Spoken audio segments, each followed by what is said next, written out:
Robert Burns said that the purpose of life is a life of purpose. The purpose of life is a life of purpose. So what's your purpose? What's our purpose being chiropractors?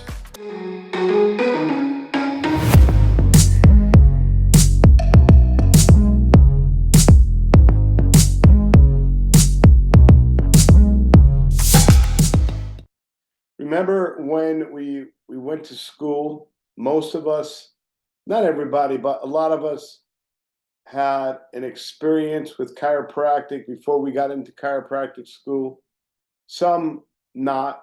Some experienced it when you were in chiropractic school. My experience was going up for a header, playing soccer, hitting two guys in the head, knocked out, in a coma, came out of it, severe headaches, dizziness, all kinds of blackout, health problems. Went to the chiropractor. He told me that my neck curve was completely reversed after being sent to all kinds of different types of medical doctors. Nobody can help me. The chiropractor said, your neck curve is reversed and it's causing the top bone in your neck to be what's called the subluxation, which is a vertebrae out of alignment in relationship to the one above and one below. And he told me that it's going to take a year, in his opinion, of specific chiropractic corrective care, seeing him 3 days a week for 3 months, 2 days a week for 4 months, and one time a week after that. And then after that, he explained to me maintenance care. And it gave me a purpose. It gave me a goal as an active practice member to be able to know that there was a light at the end of the tunnel. Honestly, if he would have not given me that type of corrective care plan and would have not explained it to me, I probably would have fell off the wagon after maybe a couple of months, even though I was doing better, even though I had this amazing experience, because after he gave me the first adjustment, it felt like the light went on, where the dimmer, all these old-fashioned dimmers in a home, and mine was dark. And then when he adjusted me, the lights went on and I could see better. But he told me that I was not corrected yet, and then I needed to specifically follow the corrective care plan that he gave me, and I followed it through. And it wasn't a year later, but it was 18 months later, after having 2 more x-rays, and he showed me that my neck curve was perfect, and that excited me to become and enter chiropractic college, experiential, giving me my purpose. So your practice members, they need a purpose. We cannot be helter-skelter with lack of proper corrective care plans when we're explaining chiropractic and explaining x-rays and assessment and the findings that we do with our new practice members. We have to have a clear-cut vision for them so that they can have a vision with a corrective care plan, and through different types of workshops that they come to, a group report of findings or a one-on-one report of findings, they have vision. Because you remember what the Bible says, where there's no vision, people perish. So practice members slash patients come into you and they don't have a vision, a light at the end of the tunnel for exactly what's happening, exactly the proper corrective care plan, and whether you do say they're going to get adjunct care, maybe they may get massage, they may get hyperbariatric, they may get laser, they may get decompression, whatever they're going to get, they need to know the purpose and the why behind it to help them along the path to continue on their corrective care plan And the most successful practice members are the ones that follow through on their corrective care plan, because those are the ones that are usually going to be your leading referring patients. So it's so important, because if there's no vision, people perish. Nothing. I'll never forget the story about a lady went to buy a BMW. She was very wealthy, and she wanted to buy a BMW. I think it was a 740 BMW, whatever it was the big Beamer. And she went to the salesperson. The salesperson was, well, here it is. Take it for a drive and see how you like it. And, if you like it, this is what it's going to cost. And she said, wow, I'm going to go someplace else. Well, there was only one BMW dealership in her town. She lived in a small town, and next door to the BMW dealer was a Toyota dealer. And she went to the Toyota dealer, and there was an Avalon, and the Toyota salesman, rather, said, now, this is the car. This is how long it will, you're going to need it to be serviced every so often. This is the technology, and this is the why and the purpose of why Toyota did this type of technology.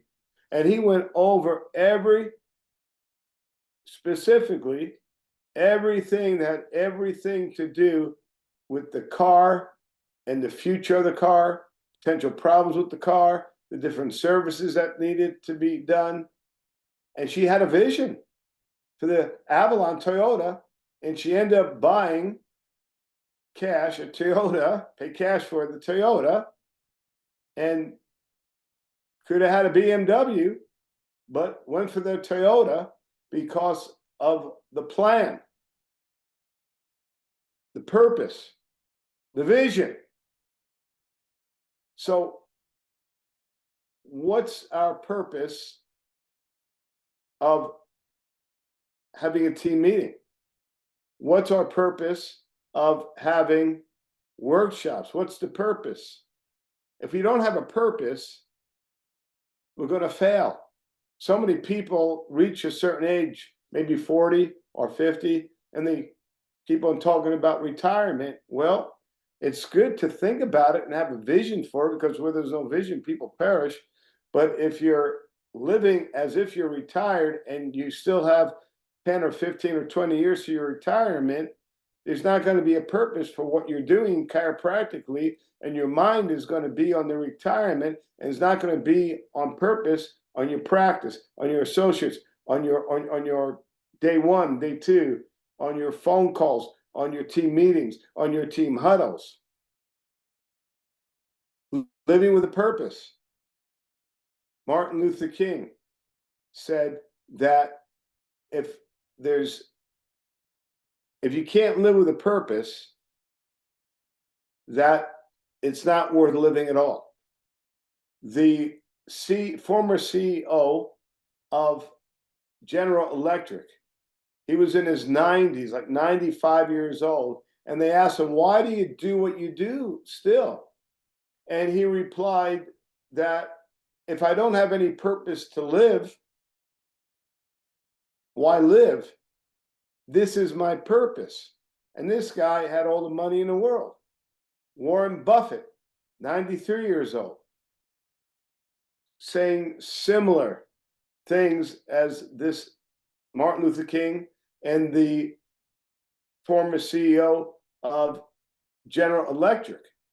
Does your team know the purpose of the team meeting?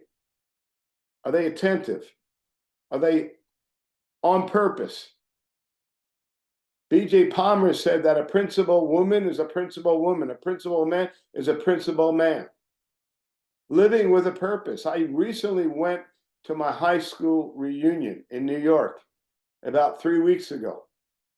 And I graduated with a lot of men and women that became medical doctors.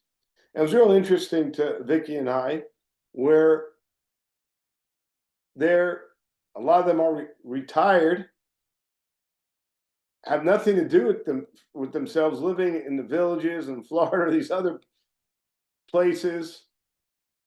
And this one very well-to-do surgeon that I grew up with from California, I said, "What do you do with your time? Do you go golfing? Do you play pickleball? Do you go fishing?" He said, "No." He said, "I'm not going to wake up at 8 o'clock in the morning. They want me to wake up 8 o'clock in the morning to go golfing and play pickleball. I'm not going to do anything like that." Wow.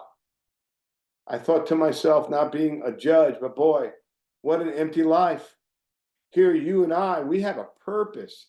We have a reason for our being. We know the truth about healthcare, that it comes from above down, inside and out, that the power that makes the body heals the body, that many are called, few are chosen, that I believe God has chosen you and I to accomplish greatness each and every day in our communities, teaching them the principle of ADIO, chiropractic, the principle of health, the principle of good exercise, good nutrition. We think that everybody knows that. Well, this past week, I was at a taking care of PGA event in Pennsylvania, and it was a senior event, PGA, and you would have thought, man, they great diet. No, not at all. Most. You would have thought, well, they know about chiropractic. Some, but some not, where when they experience chiropractic after being on the PGA Tour for many years and they finally experience it, it's like the lights go on. They're, wow, this is amazing. Why didn't anybody tell me this before? And you get that all the time. People come in with migraine headaches for like 30 years and they come into you, no more migraine headaches. Why did I have to suffer? We used to have cards. It was very popular in chiropractic. I think it came out of Parker. Don't suffer needlessly. Well, it's up to you and I to tell our community about the power of chiropractic, that they don't have to suffer needlessly, that they can come to our health talk, learn about what we do, and have a free complimentary consultation or exam or check or whatever legally you can do in the state where you practice, get assessed, and we explain to them, and then the eyes of their understanding are enlightened. They know the truth. The Bible says in the truth about health, and what we can do for them literally sets them free in their mind, and they can see how we can help them.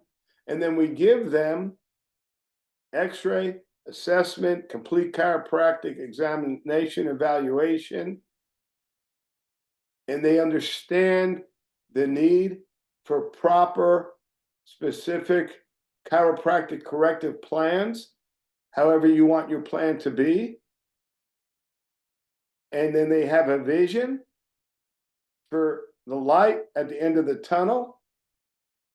And then along the way, we reassess, reevaluate, and then we go over thoroughly their family health history, and we explain about their child that's a bedwetter or their spouse has headaches, how we can help them. Do they understand? And they say yes. And then we tell them to schedule their son or daughter or spouse for a complete chiropractic assessment. And then the beat goes on, and the practice grows and grows and grows and grows and grows, B.J. Palmer said that we have to sell the principle. It's true. Look at all the pharmaceutical drug commercials on the boob tube every day. I don't know how many hundreds are on every hour. They're selling their principle. We have to sell ours boldly. The more we do, the more we grow, the more we increase, the more we expand. And remember, as we do all of this, with God, all things are possible. Wow. That's incredible, but it's the truth. That's what the word says. God bless you all. You guys rock. Dr. Ben, love you all and appreciate you. Speak to you soon.